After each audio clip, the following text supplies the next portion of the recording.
राधे राधे जी। गुरुजी, मैं आज हम 3 भाई बहन हैं, 2 भाई 1 बहन, ठाकुर जी की करुणा से और राधा रानी की करुणा से हम तीनों भाई बहन आज आए हुए हैं यहाँ पर।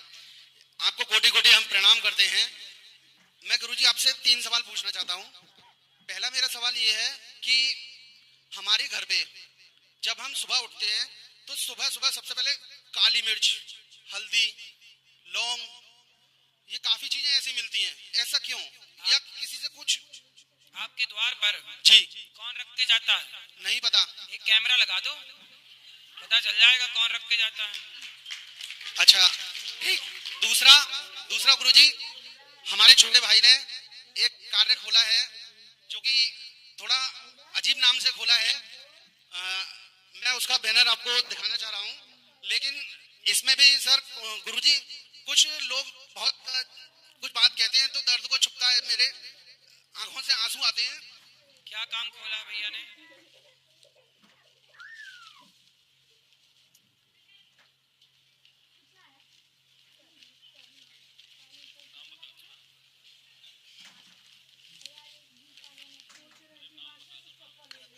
गरीब मोजे वाले के नाम से सर अलीगढ़ में हमने दुकान खोली है, जो कि फल लगाता है हमारा छोटा भाई। सही है।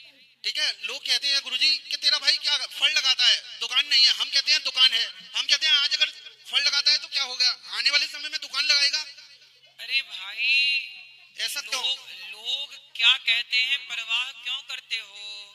हम यही समझा समझा के बूढ़े हो जाएंगे कि भाई लोगों की परवाह ना करो, आप अपना काम करते रहो। लोगों को तो बोलना है, बोलने दो, आप अपना काम करो ना। लोगों के चक्कर में ना पड़ो, लोगों के चक्कर में पड़ो तो कुछ भी ना कर पाओगे। और गुरुजी हमारे यहाँ जो है ना, मेरे पापा जी को कैंसर हुआ था। एक तो मैंने आपसे पहले भी मेरी मुलाकात हुई थी आश्रम में। मैंने आपसे पूछा था कि हमारा दक्षिण मुखी मकान है, आपने कहा था कीर्तन किया करो। हम कीर्तन भी करते हैं, लेकिन हमारी यहाँ बीमारियां पीछा नहीं छोड़ती हैं। आप अपने दरवाजे का ना कलर, किस कलर का दरवाजा है? इसी कलर का है, गेरुआ रंग का। ठीक है, कहते हैं दक्षिण दिशा में यदि कोई दरवाजा है तो उसे लाल या पीला कर देना चाहिए, तो उसका दोष खत्म हो जाता है। ठीक। और गुरुजी हमारे यहाँ पर जो आपने कहा, जैसे हम किसी जानवर को या किसी चींटी को मारते हैं, हमारे यहाँ चूहे बहुत हैं, काफी चूहे हैं। अगर मैं उनकी दवा डालता हूँ या हमारा नुकसान या मुझे कुतर जाते हैं। हमारे यहाँ तो ढेर चूहे यहाँ बाहर घूमते हैं। अभी थोड़ी देर पहले घूम रहा था चूहा, कथा के टाइम। एक मैं ये पूछना चाहता था कि उनके लिए दवा डालना उचित है या नहीं? काहे दवा डालो, बिल्ली पाल लो ना। चूहे के लिए बिल्ली, बिल्ली के लिए दूध, लेकिन हमारे यहाँ दूध के लिए गाय। बिल्ली क्या ईश्वर ने व्यवस्था बनाई है? चूहे के लिए क्या रखोगे घर में? बिल्ली ले आओ, मौसी आओ, आ जाएगी, और बस घूमते रहने दो उसको। दूध पिला दिया करो बिल्ली को, और दूध के लिए गैया रख लो एक ठो, मस्त चूहे से निजात मिल जाएगी। सर घर हमारा अभी इतना बड़ा नहीं है, मात्र 24 गज का मकान है। है। तो बिल्ली रखने के लिए कितना बड़ा घर चाहिए? हाँ, बिल्ली पूरे घर में थोड़ी रह लेगी। लेकिन गुरुजी कहते हैं कि गाय होनी चाहिए घर में। घर में होनी चाहिए, जब हो जाए समर्थ तब रख ले, पर बिल्ली तो रख लो, चूहे से निजात मिल जाएगी, सारे चूहे खा जाएगी। राधे राधे गुरुजी। राधे राधे। राधे राधे प्रभु जी। हाँ जी। मैं महाराष्ट्र से आया। थोड़ा जोर बोलो, जोर से। हाँ, मैं महाराष्ट्र से आया हूँ, पहली बार आपसे। जी। ए भाई, माइक वाले भाई। मैं महाराष्ट्र से आया हूँ, आपसे मिलने। हाँ। तो मेरा एक प्रश्न था आपसे कि जैसे मैं अभी कृष्ण भक्ति में पहली बार लगा, मतलब अभी स्टार्ट किया है करना, तो महाराज जी मैं जब माला जप करता हूँ ना, तो मेरा मन इधर उधर भटकता है। मतलब ऐसा शुरू है ना बेटा, नहीं हो रहा है। भटकने दो, खूब सारा उसे और भटकने दो, पर आप नाम जप करते रहो। हाँ। कितने दिन भटकेगा? एक ना एक दिन वो आपके कंट्रोल में आएगा। मतलब विचार आते जो हमारा पास में जो हुआ है ना, तो मतलब खाया जाता है कि यार मैंने क्यों किया, मतलब मेरे साथ बहुत गलत हुआ है। तो मतलब जब माला जप करता हूँ तो अभी आते, तो मतलब दिन में क्यों नहीं आते? जब मैं वर्किंग टाइम में रहता हूँ तब ऐसा क्यों होता है? उस समय आपका मन बिजी है। अब धीरे धीरे कथा सुनो, धीरे धीरे नाम जप करो, तब मन लगेगा। ऐसे नहीं लगता मन ना बेटा। मन को थोड़ा टाइम दो, मन भटक गए तो भटकने दो, पर आप जप करो और कथाएं सुनो, धीरे धीरे कंट्रोल होगा। राधे राधे। राधे राधे वाह जी। मैं संगम नदी से नहा कर आ रहा हूँ। संगम नदी? जी बुआ, नदी है प्रयागराज, वो नदी है। संगम से मैं नहा के आ रहा हूँ बुआ। तो संगम नदी है। गंगा कौन है? हाँ वहीं गंगा नदी। अरे गंगा नदी नहीं है, गंगा मैया। गंगा मैया, गंगा माँ है। वहाँ जो हादसा हुआ वहाँ मैं वहाँ देखा आंखों से, और मैं राधे राधे का नाम जप करता हूँ। वहीं से जब घर से निकला था तो मैं आपसे मिलने के लिए आया और मैं जस्ट आया और आपसे मेरा दर्शन हो गया बुआ। मेरा आशीर्वाद दीजिए। मैं आपका 1 साल से कथा सुन रहा हूँ बुआ। मैं बहुत लोगों का समझाने का कोशिश कर रहा हूँ, बट कुछ लोग ऐसे हैं जो समझ नहीं पाते हैं। समझाओ सबको, बहुत कोशिश करता हूँ बुआ समझाने के लिए। मेरा आशीर्वाद आपके साथ बना रहा है बुआ, आशीर्वाद दीजिए बुआ। खुश रहिए, खुश रहिए। जय श्रीमन नारायण। जय श्रीमन नारायण। बाबा जी। हाँ जी। आपका चरणों में कोटि कोटि प्रणाम बाबा जी। खुश रहिए। मैं उड़ीसा से आया हूँ। मेरा एक प्रश्न यही है, मेरे को हरदम दुखाता है। मेरा जो मैं जान रहा हूँ मैं पाप कर रहा हूँ। जैसे कि मेरा व्यवसाय मच्छी का है, मच्छी का व्यवसाय, उसमें से मेरा परिवार चलता है, मेरा कुटुंब चलता है और मेरा सब घर बार उसी में चलता है। मैं चाह के भी छोड़ नहीं पा रहा हूँ, इसमें क्या करूँ? कितना कमा लेते हो? यही महीने को 20-25 हजार। कितनी मछली मर जाती हैं?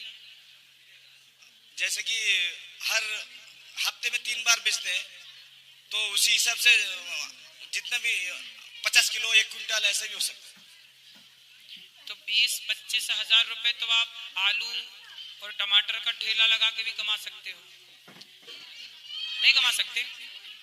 सब्जी का ठेला लगा के भी तो 20-25 हजार कमाए जा सकते हैं। 15 साल से यही कर रहे हैं, चाह के भी छोड़ नहीं रहे, छोड़ पा रहे।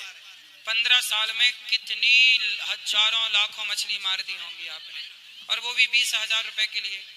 करोड़ 2 करोड़ मिल रहे होते तो सोच भी लेते, लेकिन करोड़ नहीं अरबों भी मिले तो किसी की जान क्यों लेना बेटा? जब आपके पास ऑप्शन है आप कुछ भी और काम कर लो ना। सब्जी का ठेला लगाओ, सब्जी की दुकान लगाओ, कुछ भी कर लो। 20,000 रुपए 25,000 रुपए तो कुछ भी काम कर लोगे, कमा लोगे। और एक प्रश्न है, हत्या से बच जाओगे। मैं कोशिश करता हूँ कि मैं माला लूं, माला जप करूं। दिल एक बार कोशिश कर रहे हैं, फिर दूसरी बार सोच रहे हैं मेरे से कोई पाप ना हो जाए। मैं माला लेके ना माला लेके पाप नहीं होता। माला लेके बस नाम जप करो, यही पुण्य। मेरे से गलती से अगर झूठ निकल जाए तो कोई बात नहीं, धीरे धीरे करके सुधारो आदत, सच बोलने की कोशिश करो। चलो खुश रहिए। राधे राधे गुरुजी। जी आपके चरणों में कोटि कोटि प्रणाम। खुश रहिए। मैंने देखा था कि क्वेश्चन आंसर के आपके वीडियोस देखती थी, तब सोचती थी मैं ऐसा कब जाऊं और मुझे आप कब दर्शन दोगे। मैं संगम गई थी नहाने, गंगा मैया नहाई, यमुना, सरस्वती, बट वहां भी देखी कथा के पोस्टर की, शायद आपकी कथा में अटेंड करूं, आप मुझे दिख जाओगे। पर ये अवसर मुझे वृंदावन आके ही मिला, और आपके मुख से जो बोलते हैं ना आप कथा में, आप वृंदावन आओ, वो वर्ड इतना मुझे पसंद आता है। वो जो वृंदावन वर्ड जो है ना, वो सुनने, और वो आपकी आरती, मैं दिन में 10-15 बार तो मिनिमम आपकी आरती यूट्यूब पे लगा के सुनती। बाकी कुछ सुनू ना सुनू, पर आरती जरूर सुनती हूँ। और मेरा सवाल ये है गुरुजी कि जैसे किसी का मन दुखाना तो नहीं चाहती, पर थोड़ा कंट्रोल तो छूट ही जाता है आखिर में, तो थोड़ा वो। तो किसका दिल दुखाती हैं आप? जैसे किसी का भी, ऐसा जरूरी नहीं पति हो बच्चे हो। तो पति का दिल दुखाती हैं आप? कोशिश तो नहीं रहती, पर ऊंच नीच तो हो ही जाती है ना, आखिर इंसान है, गलतियां तो इंसान से ही होती है ना। तो ऊंच होती है कि नीच? थोड़ा कभी आवाज चल जाता है, रेस हो जाते हैं, एग्रेशन आ जाता है। पति सुन लेते हैं कि वो भी सुना देते हैं? नहीं, बेचारे सुन लेते। मेरे पति बहुत अच्छे, मैं उनकी अच्छाई का फायदा तो नहीं उठानी है? वो बोलते हैं कि तू ना मेरी अच्छे, मैं शांत रहता हूँ ना, तो मेरी अच्छाई का फायदा तो नहीं उठाते। अभी भी बेचारे मैं 10-9 दिन से बाहर हूँ, अभी भी 2 बच्चे संभाल रहे। मैं संगम नहा के आई, आपसे मिलने आई, उनको भी ले आती, वो भी बेचारे नहा। वो बोले तू जाके आ, फिर मैं जाऊंगा, बच्चे तब तक मैं संभाल लेता हूँ। अच्छा, फिर बहुत समझदार है पति आप। नहीं, सच में मैं जीवन में बहुत खुश हूँ। मुझे घर परिवार सुख शांति, आप जैसे लोगों का आशीर्वाद, भगवान का आशीर्वाद, और जीवन में सब कुछ, पैसा सब जितना है मैं उसमें बहुत खुश हूँ। बस थोड़ी ऊंच नीच कभी हो जाती है। तो पति अच्छे हैं मतलब फिर आपकी गलती है, वहाँ तो पति की गलती है। मानती हूँ ना, मैं मानती हूँ मेरी तो गलती होती है। ऐसा किया करो, हर बार क्या करना है, एक उंगली उठाओ, इसको यहाँ रखो, चुप रहो, बस यही बढ़िया समाधान है। रिश्तों में चुप रहना ही चाहिए, और रिश्तों में ना हार जाना चाहिए, सामने वाले को जिता देना चाहिए। पर ईगो बीच में आता गुरुजी। ईगो किसके लिए? किसी तो मैंने वीडियो बंद कर दी है। पहले तो सब्सक्राइब कर दो। आप लोग जैसे ही सब्सक्राइब करोगे वीडियो अपने आप चालू हो जाएगी। वीडियो मैंने रोक के रखी है, आप लोग सब्सक्राइब करो, वीडियो चालू हो जाएगी। अगर विश्वास नहीं हो रहा तो सब्सक्राइब कर दो, वीडियो अपने आप चालू हो जाएगी। देखो आप अभी तक देख ही रहे हो, मेरी बात पे विश्वास करो। सब्सक्राइब अपने बच्चे हैं तो अपन एडजस्ट, फिर दूसरों को क्यों नहीं कर पाते? उतनी अपने अपने में ताकत क्यों नहीं? अपने बच्चे हैं करके उनकी गलती अपन माफ करके उनको एडजस्ट करते हैं, बट अपन दूसरों की गलतियां क्यों नहीं माफ करते? करो, यही तो बड़प्पन है। क्षमा बड़न को चाहिए, सबको क्षमा करो। किस किस से सब ईश्वर है ये मानो। किस किस की गलतियां देखोगे, इसलिए सबकी गलतियां समझाओ। सबको गलत है तो इग्नोर करते चलो। इग्नोर मंत्र याद कर लो। हर जो अच्छा ना लगे देखने में सुनने में उसे इग्नोर करो बस। और मेरा बड़ा बच्चा सर क्लास 6 में है, उसका जो अभी जैसे हम लोग कॉलेज में जो अपने बिहेवियर होते थे ना, उतने तो होते ही नहीं थे हमारे टाइम में भी, बट ये इनकी ना सर गुरुजी इनकी बहुत जल्दी इनके ऐसा लगता है कि ये बहुत जल्दी बड़े हो रहे हैं। इनके ना चेंजेस बहुत ज्यादा दिखने लगे, तो उनको हैंडल करना भी थोड़ा प्रॉब्लमेटिक हो रहा है फिलहाल। आजकल के बच्चे समय के पहले बड़े हो जा रहे हैं, समय के पहले समझदार हो जा रहे हैं। सही है, बिगड़ भी जल्दी रहे। इसलिए घर का माहौल अच्छा रखिए। जैसे आप वृंदावन आए ना, तो बच्चों को भी वृंदावन लाओ, यहाँ का दर्शन कराओ, सत्संग कराओ। जब थोड़ा सत्संग करेंगे बच्चे, तो उनके भीतर सत्संग के द्वारा संस्कार प्रवेश करेगा। वही संस्कार बच्चों के चरित्र की, वही संस्कार बच्चों के भविष्य की रक्षा करता है। इसलिए संस्कार बहुत जरूरी है। तो बच्चों को संस्कार कैसे मिलेगा? सत्संग से। तो आया करिए, तो बच्चों को भी लाया करिए। बच्चों को थोड़ा समय निकाल के झोपड़पट्टी में ले जाया करिए, गरीबों के बीच में बिठाइए। बच्चों को बताइए कि देखो ऐसे भी जीवन गुजारा हो रहा है। हाँ, हमारे महाराष्ट्र ताकि बच्चे सीखें। हम लोग ना हमेशा लग्जरी लाइफ जीते हैं और बच्चों को भी लग्जरियस देना चाहते हैं। इससे क्या होता है कि बच्चे आरामदायक हो जाते हैं, बस आराम। उनके जीवन में कोई कष्ट आए तो वो घबरा जाते हैं। इसलिए बच्चों को मजबूत बनाइए, हर परिस्थिति का डटकर सामना कर सकें। इसके लिए बच्चों को मजबूत बनाइए। गरीबी बताओ, बच्चों को दिखाओ आंखों से। रोटी के लिए लोग मोहताज हैं, बताओ कि देखो बेटा, जिस रोटी को तुम इग्नोर करते हो, फेंक देते हो, छोड़ देते हो, उस रोटी के लिए भी लोग लाइन पे लगे हैं, खड़े हैं रोटी के लिए। तो उनको सब बताओ। आजकल हम लोग ना एक पक्ष देखते हैं कि हम बड़े हैं, पैसे वाले हैं। इससे क्या होगा कि बच्चों को एक पक्ष पता चलेगा कि हम धनवान हैं। कल को उनके जीवन में जरा सा संघर्ष आ गया, जरा सा स्ट्रगल आ गया, कर ही नहीं पाएंगे। फिर वो बच्चे ऐसी परिस्थितियों में आत्महत्या करने की सोचते हैं, गलत रास्ते पर जाते बेईमान बन जाते हैं, चोरी चमारी करने लग जाते हैं, इत्यादि कुछ भी करने लग जाते हैं। धन्यवाद गुरुजी। खुश रहिए। हेलो गुरुजी, राधे राधे जी। मैं बहुत दूर से आया, आपसे बहुत दिन बाद में मिल रहा हूँ कि पहले से आपसे फॉलो करती हूँ गुरुजी। मैं आपसे बहुत बात करने और आपसे मिलना भी चाहती हूँ, पर मेरे अभी गाड़ी है तो दर्शन करा। खुश रहिए। गुरुजी आपसे कुछ बात करनी है, गुरु दीक्षा लेना है कल सुबह 8 बजे। गुरुजी हमें तो जाना है अभी। तो अभी तब तक श्रीमन नारायण जपना, नेक्स्ट जवाना। तो आपका दर्शन करना चाहती हूँ, वहाँ पे बुला। तो दर्शन कर लो, हम बैठे। नहीं मैं वहाँ पे जाके करना चाहती हूँ, वहाँ पे आपके पास से देखना चाहती हूँ। अभी 2 मिनट बाद, थोड़ी देर बाद मिलेंगे सबको यहीं। मेरे पास टाइम नहीं है, मैं भागती आई हूँ। हे भगवान, राजस्थान सब आपके हिसाब का हो जाए। नहीं होता गुरुजी, आपको इतना देखती हूँ, मानती हूँ। तो अभी थोड़ा सा रुक जाओ, सबसे अभी मिलेंगे, आप आ जाना जरा सी। और एक बात है, हमारा सास ससुर है ना, हमसे इतना मतलब रखता नहीं है। मेरे जेठ भाभी से रखता है, तो क्या करूँ उनसे? वो लोग बात भी नहीं करता, हमारे साथ में भी नहीं रहता है, और हम लोगों को कुछ भी नहीं देता। हम लोग क्या करना चाहिए उनके साथ में? तो आपके पति अच्छे हैं? हाँ, पति अच्छा है। कमाते हैं? हाँ। तो ठीक है ना, मेहनत करें, खूब कमाएं और खूब अपना सब बनाओ अपनी संपत्ति। नहीं दे रहे हैं, उनकी मर्जी, जन्म दे दिया, इतना बहुत है।